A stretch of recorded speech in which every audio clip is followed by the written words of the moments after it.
ଆପଣଙ୍କ ନାଁ କ'ଣ? निरुपमा स्वाई जगतसिंहपुर जिला रघुनाथपुर बसंता। କୁହନ୍ତୁ ଆପଣଙ୍କର ଅନୁଭୂତି କଥା। अनुभूति है तो काली रात चंदन यात्रा मुझे सब देखे मन मुझे केमी ठाकुर को चंदन यात्रा मुझे देखा जाती राति 10टार से भौणी फोन कला सी भौणी आसला आम भाई घर को भुवनेश्वर कहला दे काली चलुनु जा इे तू आ मुझे कहली मु तो एका जापरि ना ना तू गोटाए बस रे पलैया रसुलगढ़ में बसबू आठी पहुँची जापर मु कौन कली सका आम बाबू को कहली मुझे आमती भौणी कहूँ चंदन यात्रा देखा जाटे मोर भारी इच्छा देखा ना तू एका जापर मुझे मत बसई दिया मुझे जीवी तापर कह नाई ना मुझे आपर दी जन जाक आम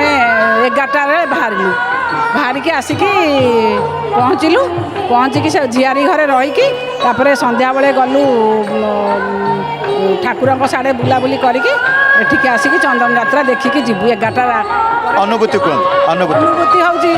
आर वर्ष आसली पुअर बाघर पाई भर भारी मन दुख है मुझे प्रभु पुअटा बाघर करना मो मन भारी दुख हो कौन करी आ डोरी बांधिकी गली आसिकी मुझे मोर पुअर जदि बाघर है ताले मु आसिकी डोरी पुणी बांधिबी फिटेबी तापर पताका बांधिबी पताका पुओ बो आइतले देकी जाइतले तापर मु मोर मन होला तापर ठाकुर जेती गोटे पंडित को पचारूँ पंडित कहले गोटाए मंदिर थब गोटे ब्राह्मण बाघर ठीक करेंगे तापर शाला पाखे बाघर ठीक है गोटे नना बाघर ठीक कले आउ बहुटी मोर भल हाउ प्रभु आशीर्वाद घर प्रति रहू धन्यवाद देवी आपको जय जगन्नाथ।